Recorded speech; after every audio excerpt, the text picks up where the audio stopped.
Suddenly, Sexless and Everything Changes.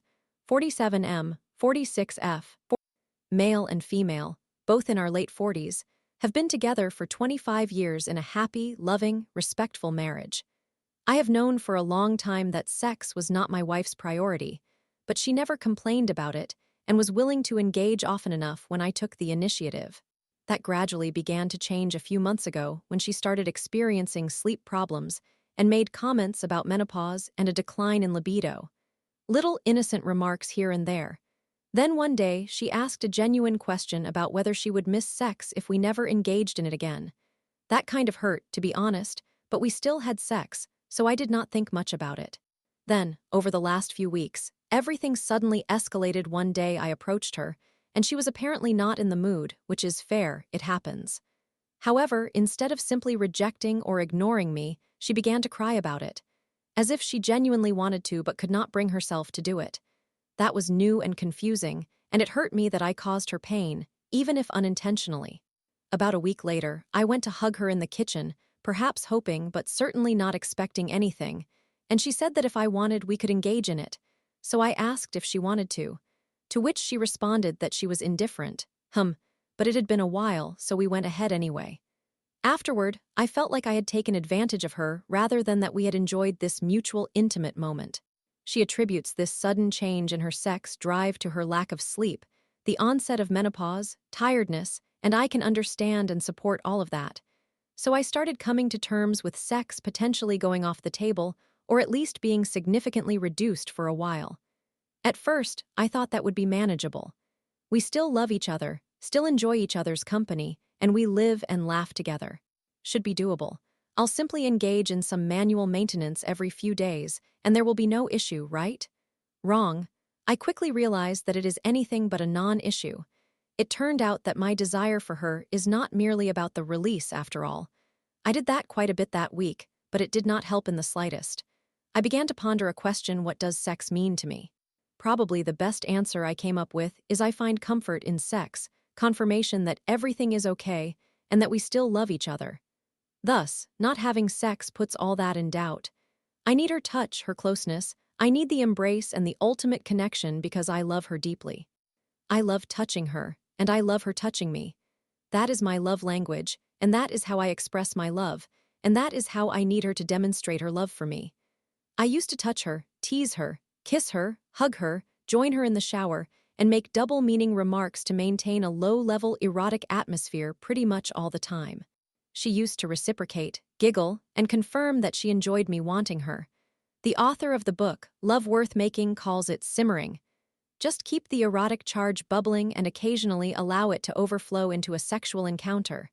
That is what worked for us, or at least for me, over the many years of our marriage. Now, removing sex from the equation is not simple. Everything suddenly changes. With every touch, every hug, and every kiss, I am reminded of what this used to be. Unfortunately, my wife was never particularly inclined to come to me for a cuddle or a hug, or even a kiss. To such an extent that I had to explicitly ask her to please come give me a kiss when you leave or return home, just like I do every time. It makes my day. And she was confused and responded with, "But I always say goodbye." Yeah, that is what roommates do. It was always me maintaining the simmer, and she never objected. And yes, I asked many times. I want her to show me her love through touch or a kiss. Ideally unprompted, that would be like heaven. But even if she reciprocates my touch, kiss, hug, or cuddle, it still brings me happiness. But that is now all gone. I try not to touch her in any suggestive manner to avoid putting pressure for sex on her, as it is clearly unwelcome these days, while simultaneously trying to prevent getting aroused and subsequently frustrated. It is so awkward. I'm attempting to avoid most of the ways that I used to express my deep love and affection. Without hugs, cuddles, kisses, or teasing, and without double-meaning jokes, we are left with holding hands, a peck on the lips, and being serious to avoid awkwardness. All the playfulness that I so cherished is now absent. I cannot imagine this being the new normal. My love language is touch. As I know her, she is unlikely to initiate that, and since I won't either to prevent frustration and awkward moments, she will not be in a position to reciprocate. How do I get what I need? I find myself keeping my distance more often now, because having her close makes me desire her more with all the unwanted thoughts that are so difficult to suppress. Only a few weeks in, and I can see why they say that most sexless marriages are also touchless. And that is what I miss so much, the playful, loving physicality. It makes me sad, and I am not exaggerating when I say that I want to cry.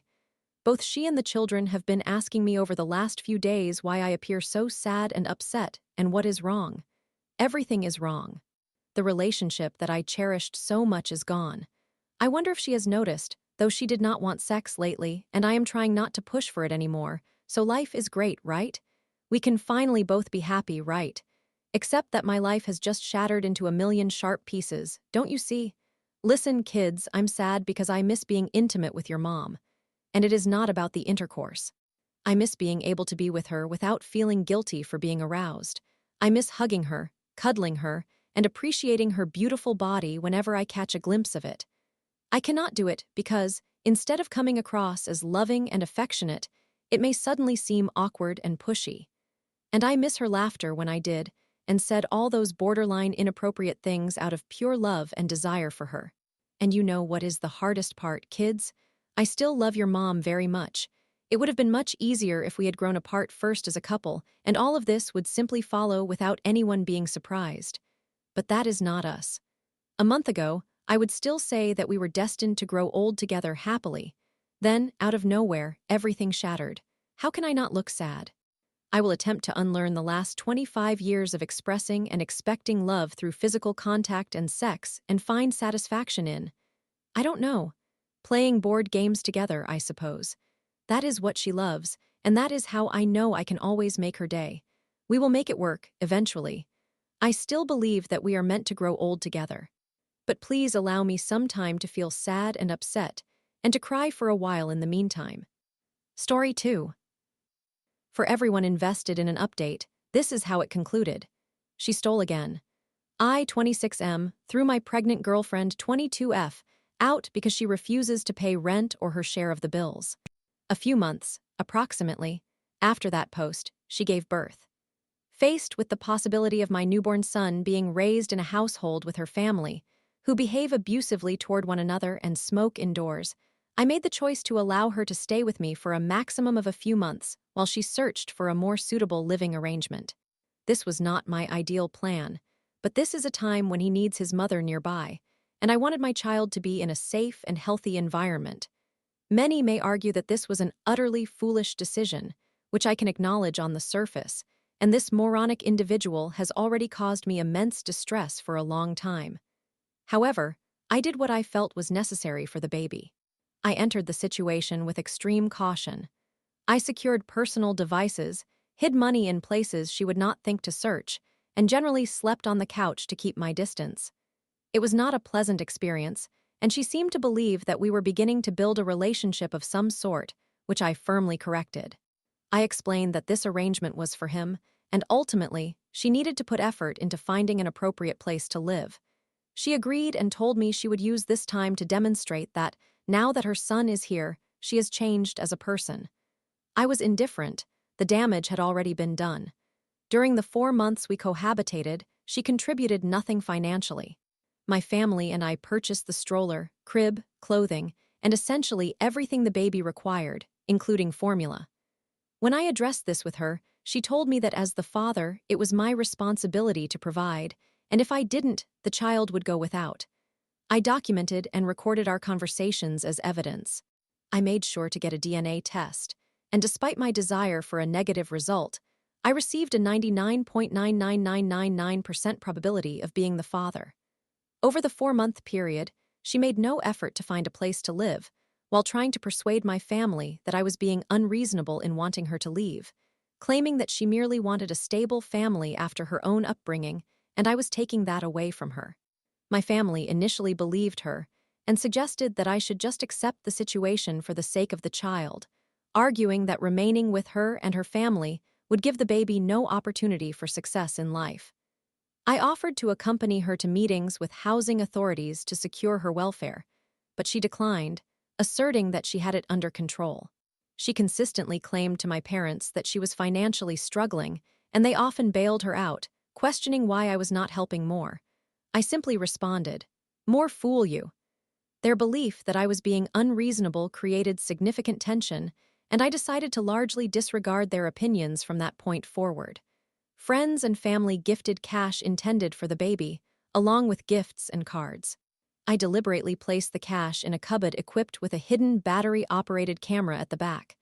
Over the course of 3 to 4 weeks, she took what ultimately amounted to around 200 pounds. I documented the footage once again. I was gathering evidence, and she was completely unaware. By the third month, she was not contributing, yet still claimed poverty, despite receiving mostly full pay during maternity leave, and she again argued that she couldn't find a place. She took the child out and refused to inform me of their whereabouts, insisting that my opinion on raising him was worthless and that I was a failure of a father. I informed her that she had 3 weeks to find a new place, or she would be evicted. She told my family that I was being financially controlling and manipulative, but they saw through her lies.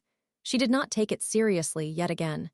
I recorded every time she claimed she couldn't afford to buy even basic items like wipes, which I had to provide. She told my family that I was a terrible father and that she was doing everything herself. They did not believe her claims and essentially cut her off. Now, entering the 4th month, I told her it was time to leave. I stated that she had to go and that I did not care where she relocated. I assured her that my son would stay, but that I had no obligation toward her. She stalled for 4 hours, crying, and asked if she could stay and sort herself out if I allowed her to show me her bank statements. I agreed, recognizing it was a cunning tactic, but people like her deserve to be exposed. I began recording our conversation. She opened her banking app, revealing 12 months' worth of statements that showed 99% of her expenses comprised hundreds of transactions to gambling websites, casinos, and loan sharks. Essentially, she had blown her entire monthly salary in just days. I checked her credit score, which was in the low hundreds. I took photographs and gathered evidence. I told her that if she were honest and open, we could work things through, though obviously, that was not my intention, but the conversation was being recorded. She confessed to stealing all of the cash I had suspected in the past, along with Christmas gifts. The statements also verified that she had been claiming welfare for the child based on the premise that she was a sole parent. It was then that I told her I had everything I needed and that she had 30 minutes to pack her belongings and leave. She protested, claiming I couldn't put her and my child on the streets, to which I simply responded that a decent mother at this point would leave him. It was clear she would not, as that was her primary leverage to achieve what she wanted. She moved back in with her mother, so unfortunately, my son ultimately ended up there anyway. Fast forward to today, and she still sends me messages almost daily, expressing how I ruined her life, that she didn't deserve me, and how much she despises me. I do not respond. I simply file these messages as part of the evidence I am compiling. I am in contact with a family lawyer, and while sole custody may not be a realistic goal at this stage, I am gathering evidence over time alongside any proof of neglect, such as smelling of cigarette smoke, inability to provide food, etc. And I will be taking action to ensure my son does not turn out like her or her freeloading family. We co-parent, which she complicates, often threatening that I will never see him again, and it is now my sole responsibility to ensure he has the best possible future, as ultimately, he stands no chance with her. She continues to request that I give her things to avoid wasting her money when I already have them. I politely tell her to leave me alone, so that is our current situation. It is not ideal, but at least the child has one stable home. Story 3. Girlfriend F/20, boyfriend M/21. She cuts herself and blames me for doing it. Then she says I deserve better. Is this okay? My girlfriend and I have been together for more than 2 years, making this our 3rd year together. Out of all the relationships I have experienced, this has undoubtedly been the best. I genuinely feel love for this girl, and she claims to feel the same. However, for the last 3 or 4 months, we have been arguing quite often. We probably have a disagreement 3 to 4 times each week. Before this, I doubt we argued more than once a week. It appears that all of our disputes stem from her perception of me not doing things correctly. For instance, we operate a business in which I assist her with shipping and related tasks. Recently, we had a significant number of pending orders, and customers were contacting us repeatedly. I attempted to hold off on addressing those orders for a few days as most of the materials were with her, and I reminded her several times to send everything, but she did not.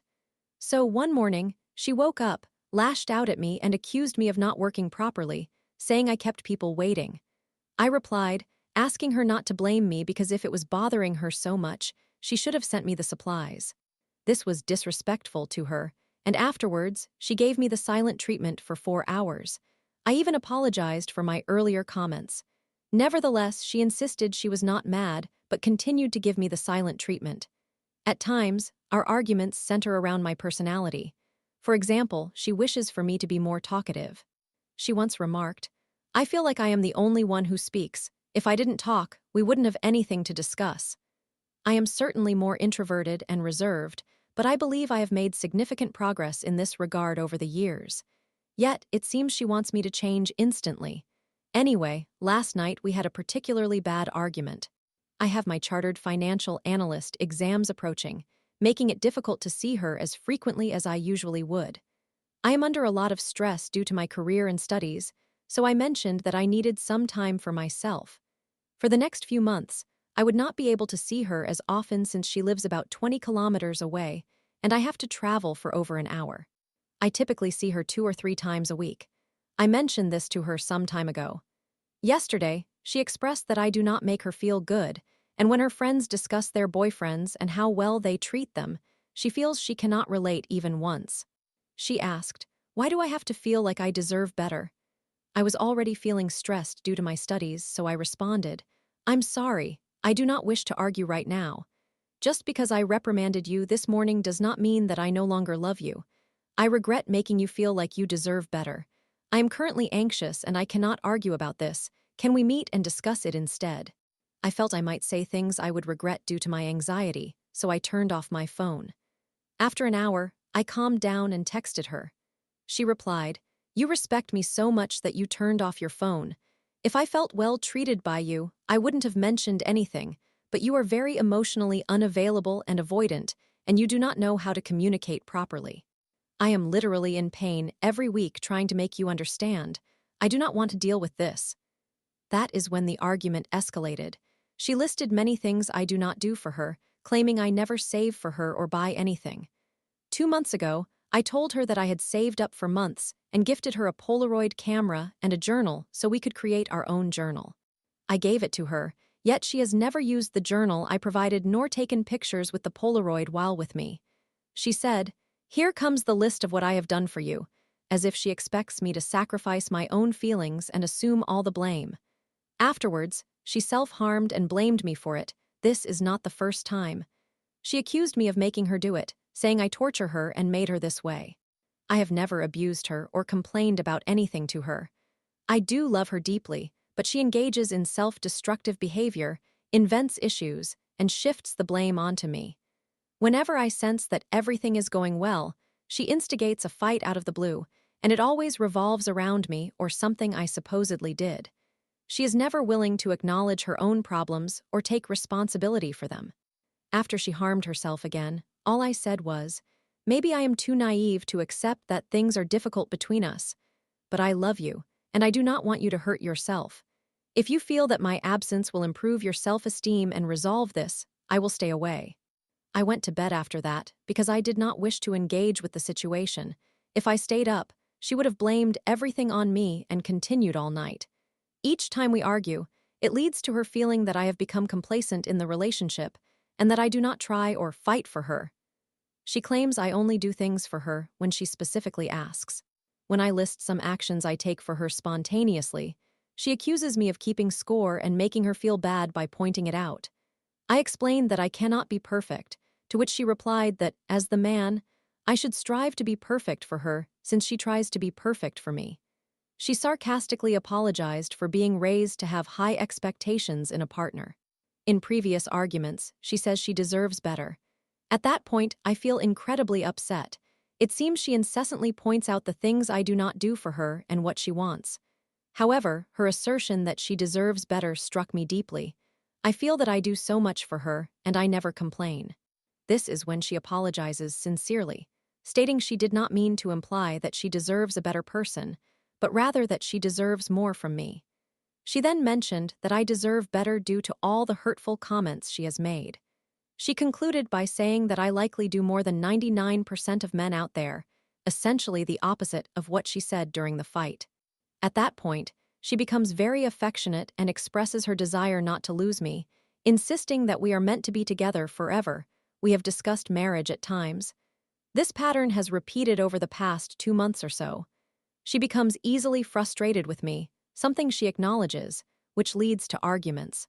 During these, she becomes very emotional and says hurtful things, followed by her profuse apologies, expressing her love for me.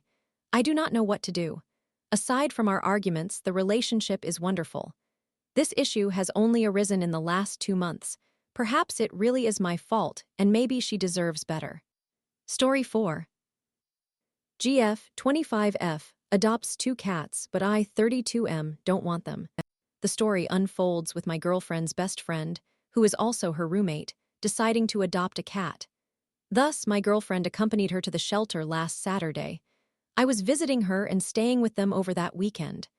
That afternoon, they returned with 2 cats, and my girlfriend declared they would have joint ownership of the cats, sharing all expenses, responsibilities, and more. Initially, they were fond of one of the cats and played with him for a while. Then the shelter staff mentioned that the cat had a brother and that the two had been raised together. If they adopted both, the brother would come at no cost. Consequently, they decided to adopt 2 cats and had joint custody. This came as a surprise to me because I had assumed that the cat would belong solely to her roommate. That night, I asked her about the long-term plan for the cats. My girlfriend and I had been in a long-distance relationship for about a year and a half. We are both very committed to this relationship and have plans to eventually move in together and marry. That evening, I inquired, "What will happen when I move back?" And I am not prepared to have 2 cats. My tone upset her, leading to her expressing that I assumed she would leave me with 2 cats, but that was not her intention. She explained that she had discussed it with her roommate, who would eventually return home and take the cats with her. She also pointed out that who knows when I would move back. Should she base her life on an uncertain future? This was a reasonable point. I apologized, clarifying that I did not wish to live with 2 cats. However, 2 days later, they discovered that her roommate was highly allergic to the 2 cats. Her eyes and cheeks were red and swollen, and eventually, she developed rashes on her face. In retrospect, I believe this was only identified later because 1, her roommate had previously cared for stray cats in the neighborhood without any issues.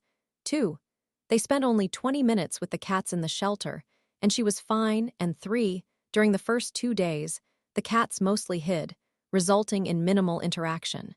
Thus, the original plan fell through, as the roommate could no longer care for both cats in the long run. So, what should be done with the cats? 1.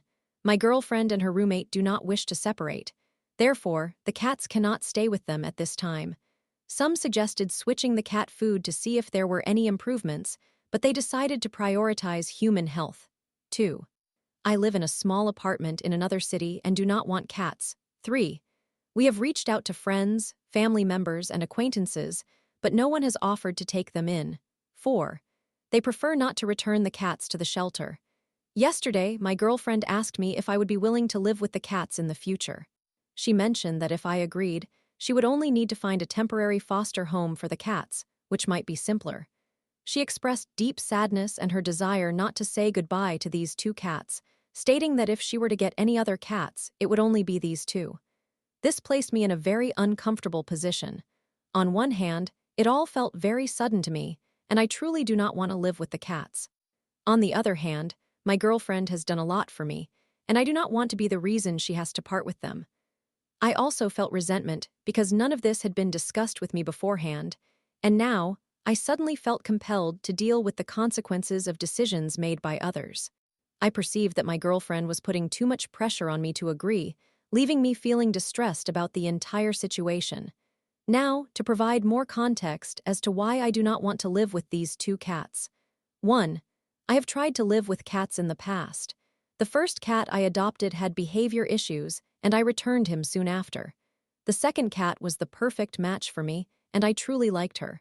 However, I could not shake the feeling that animals are dirty, necessitating changing my clothes every time I moved from the bedroom, where the cat was not allowed, to the living room, the cat's domain, and back again.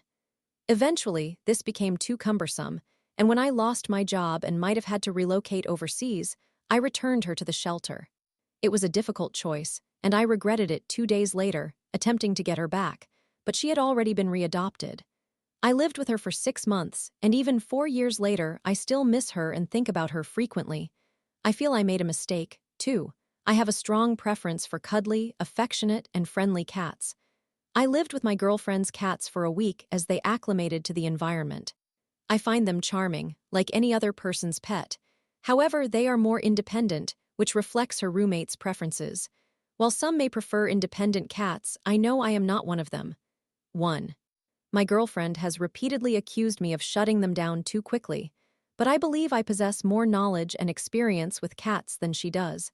As to my knowledge, she has never owned a cat or seriously considered adopting one. While adopting my second cat, I spent weeks researching to ensure I chose a cat I truly liked. 2. Regardless, I feel entitled to my preferences if I am to share my living space with them. 3. I feel there was a chance for my girlfriend and me to choose a cat that we both liked equally, but due to Cat's territorial nature, I sense we can only adopt cats that she likes fully, even if I only like them partially. 3. Based on past experiences with failed adoptions, I understand that I am not the most affectionate cat owner. I take good care of them, ensuring they are well fed and receive veterinary care, and I am loving most of the time, but I can be strict when it comes to discipline. I worry that adding these 2 cats into our future might create friction between my girlfriend and me. 4. I am not prepared for the responsibility. My girlfriend stated that the cats would be solely her responsibility, but if we live together, this is just not feasible in the long run. For instance, there will be a lot more cleaning required, and eventually I cannot simply sit on the couch and say, "Hey, you promised to clean the cat hair every day." Once again, I feel conflicted and stressed at the moment. Ultimately, I believe relationships should revolve around compromise. I must have contributed to making my girlfriend's life more challenging, and she has always shown understanding toward my situation. Despite my feelings about the cats, my girlfriend genuinely wishes to keep them. Perhaps this is my opportunity to demonstrate my support for her. Story 5. My F30 boyfriend, M35, told me he never feels truly happy, and it's breaking my heart. The other night, my boyfriend and I, together for 1.5 years, were spending time at his apartment. We were simply relaxing, cuddling, smoking, and watching television, and it felt really pleasant. I began to express how content I am with him and life overall. Yes, I have my own set of challenges to navigate, and life is not flawless, but in that moment, I felt genuine happiness without any doubts or hesitations. I don't remember exactly how the discussion unfolded, but I asked my boyfriend if he felt happy right now. He responded by telling me that he does feel happy but is never completely happy, ever. He explained that he is aware he will eventually die, as will everyone he knows, so he is never able to feel completely happy without that sobering thought lingering that it will all come to an end one day. He then became emotional and shifted the topic because he didn't want to delve further. When I heard this, it felt like my heart sank and my entire body chilled. We continued to hang out, relax, and play video games, but I couldn't think about anything else for the remainder of the evening. I'm not unfamiliar with his struggles with depression. He attends therapy and takes medication. However, I hadn't realized that he never truly gets a moment of relief to fully immerse himself in the present and just experience happiness. I had my suspicions, but every time I attempted to discuss it with him, he brushed it aside, stating he didn't want to talk about it because it would only bring him down. It appears as though he is constantly seeking distractions because there is always an underlying layer of sadness that surrounds him, one that has persisted for so long that he no longer questions it. He simply tries to push it out of his mind. I love and cherish him deeply. He is the most thoughtful, compassionate, intelligent, and handsome man I have ever encountered. Yet, knowing that he endures suffering almost constantly is heartbreaking, and I genuinely want to discuss it with him. I just don't know how to approach the topic without making him feel guilty for how his mental health impacts me. He has faced some truly difficult and traumatic experiences with his family, friends, and his job. He shared with me that for many years, he struggled to think of anything positive and even contemplated taking his own life. It took him a considerable amount of time to emerge from that dark period, and he often tells me how much better he is doing compared to a few years ago, attributing much of his progress to our relationship, which he regards as his first healthy and non-toxic connection, as well as to my insights and knowledge. I work in the mental health field. So, perhaps I should trust that with time, more positive experiences, therapy, and medication, he will eventually allow himself to feel lighter and more content. However, whenever the subject of mental health is brought up, I can sense that he has become quite avoidant.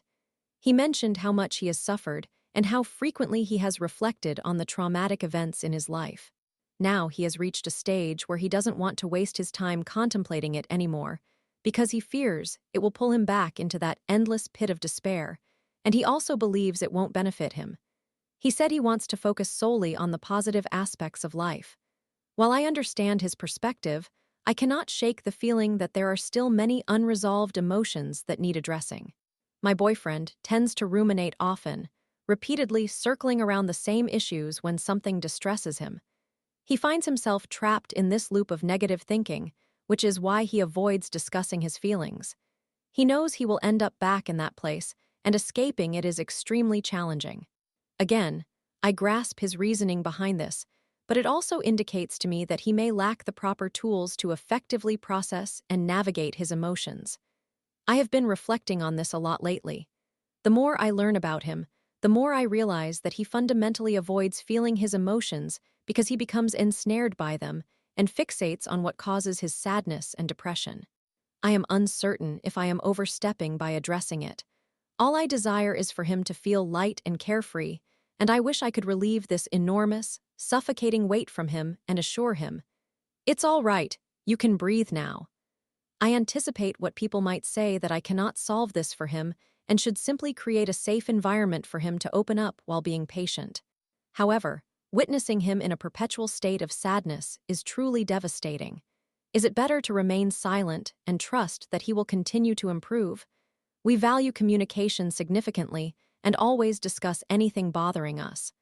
I am concerned that if I do not express my true feelings about this situation, it may create a barrier between us because I would be withholding something. Conversely, I do not want to make him feel worse by revealing how much this affects me and potentially exacerbate the situation. This post is lengthy and disorganized. I simply opened my notes and poured out my thoughts without much reflection. However, I hope someone can relate to my feelings. I would greatly appreciate any guidance on how to manage this. It has been occupying my mind constantly. I am in therapy myself and plan to bring this up with my therapist next week as well. I recognize the importance of caring for my own well-being, and I am striving to find the right balance.